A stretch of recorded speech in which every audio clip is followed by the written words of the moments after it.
여의도 정말 굉장한 섬이죠. 자급자족 가능한 몇 안 되는 동네입니다. 우리나라 금융의 중심지고 편의시설도 많은 데다가 한강변이죠. 아파트가 근데 아주 많이 낡아서 이제 죄다 재건축을 돌입했는데 요즘에 아주 전쟁터가 됐습니다. 오늘 레이디 가가에서 여의도 재건축 상황 한번 쭉 정리해 드리겠습니다. 네, 기억나시나요? 저희 임장생활기록부에서 한 넉 달 전쯤에 여의도 다녀왔었어요. 서울시가 여의도 아파트 중심 지구단위 계획안 막 발표했을 때였는데 그때 이제 저희가 한양 아파트를 좀 얘기를 하면서 5가지 이유. 첫 번째 적당한 규모, 두 번째 중대형 위주, 세 번째 상가 별도, 네 번째 단독 재건축, 다섯 번째 한강 조망권 분장에서 자유로움. 이런 5가지 이유 때문에 한양이 여의도 아파트 들 중에서 재건축을 가장 먼저 할 것이다 이렇게 얘기를 했었잖아요. 근데 예상대로 이제 한양이 여의도 1호 재건축 위해서 되게 치열한 수주전을 최근에 시작을 했습니다. 웬만한 건설사들이 막 현수막 다 걸고 이제 시공권 따려고 경쟁을 했는데 우여곡절 끝에 포스코 ENC의 이제 OTL이냐 아니면 현대건설의 DH로냐 두 회사 모두 다 고급 브랜드입니다. 한양을 조금 보자면 이제 그때 저희 다녀왔던 데요. 위치가 이렇게 돼 있습니다. 여기가 한강이에요. 사실 한강변 아닙니다. 한강변이 아니기 때문에 이제 한강 조망권 이렇게 이슈에서 조금 자유로울 수 있다는 거죠. 보면 이제 여기 이렇게 이제 지하철역이 지나가고 지하철역에서도 멀지 않고 아파트 단지 이렇게 옹기종기 모여 있어요.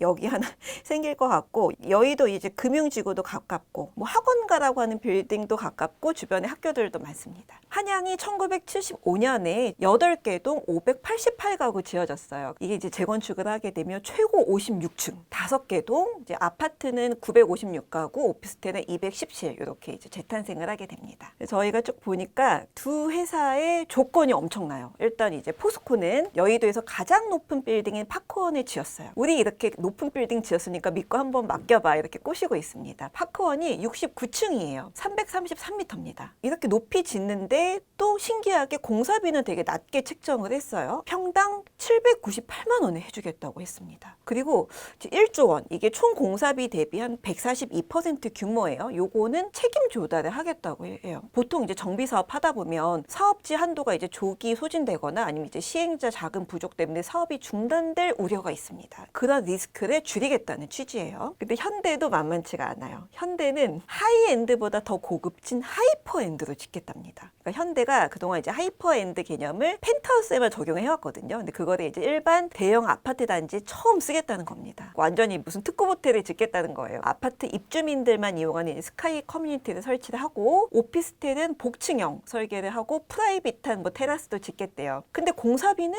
포스코보다 비싸요. 평당 824만 원입니다. 대신에 개발 이익을 최대한 끌어올려서 소유자들한테 최소 3억 6천만 원 이상씩 환급을 해주겠다 그럽니다. 아파트도 생기고 돈도 생기고 완전히 뭐 일석이조예요. 이게 어떻게 가능하냐면 오피스텔 면적을 조금 더 넓혀서 분양가를 조금 높게 책정해서 분양 수입을 올리겠다는 거예요. 아무래도 이제 오피스텔은 아파트보다 분양가 규제가 좀 덜하잖아요. 상가를 지하도 빼고 이렇게 생긴 여유분으로 아파트 면적도 늘려주겠다고 합니다. 재밌죠? 근데 두 회사가 또 똑같이 내세운 게 있어요. 뭐냐면 골든타임 분양제입니다. 이게 뭐냐면 말 그대로 시행자가 원하는 때 일반 분양을 하겠다는 거예요. 보통 이제 선분양이 착공 전후쯤에 하잖아요. 근데 이제 골든타임 분양제는 공사를 막 하다가 이쯤이면 분양가 제일 높게 받을 수 있겠다 하는 시점에 이제 일반 분양하는 거죠. 그래서 후분양 가능성도 있습니다. 그러니까 개발 이익을 높여서 소유주들 수익도 올려주겠다는 거예요. 왜냐하면 여의도가 비규제 지역이라서 분양가 상한제 적용 안 받거든요. 아무튼 막 포스코랑 현대랑 막 경쟁하면서 민원이 엄청 들어오고 있다고 해요. 그래서 급기야 서울시가 나섰습니다. 관련법 위반하면 재건축 수주전에 제동을 걸겠다. 이제 지금 열심히 들여다보고 있어요. 이제 앞서 압구정동처럼 가만히 안 놔두겠다는 거죠. 압구정동 사태, 압구정동에서 어떤 일이 일어났는지는 이제 저희 레이디 가가에서 앞서 다뤘습니다. 한번 참고를 해보시고 우리 너무 한양 얘기만 해서 이제 다른 아파트들 얘기도 조금 해볼게요. 여의도 아파트 지도인데 여기가 이제 한양 아파트였고 이제 시범 아파트 여의 여의도에서 제일 오래된 아파트입니다. 1971년생인데 시범도 최근에 좋은 소식이 생겼어요. 며칠 전에 서울시 도시계획위원회에서 시범 재건축 사업에 대한 정비계획 결정 및 정비구역 지정안을 이제 통과를 시켰어요. 무슨 말이냐면 용적률 399.99% 이하에서 최고 65층까지 지을 수가 있게 됐고 2,466가구 이제 나올 전망입니다. 대신 이제 커뮤니티 센터는 이제 지역 주민들이 함께 써야 하고 여기가 2년 전에 신통기획이 선정이 되면서 이제 막 속도가 붙었습니다. 시범은 이렇고 보자면 모카 아파트도 있어요. 여기가 되게 작은 아파트예요. 근데 알고 보면 여의도 아파트 단지 중에서 최초로 조합 설립 인가를 받은 데예요.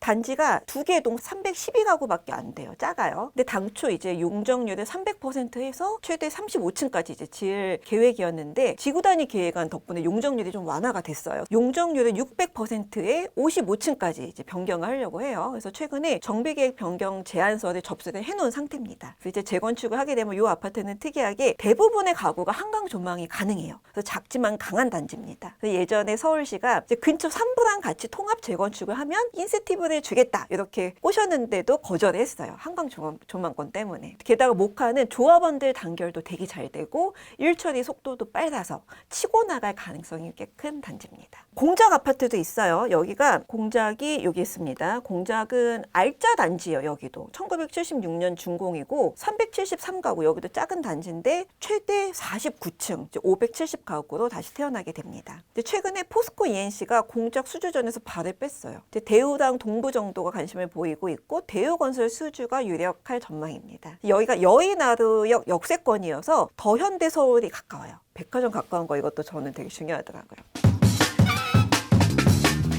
사실 여의도는 한강 조망이 제일 중요합니다. 층수에 다들 사활을 거는 게 그래서예요.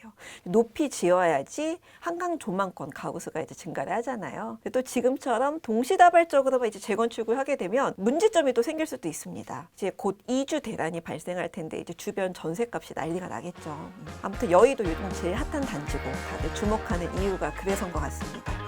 오늘 레이디 가가는 여기까지 하겠습니다.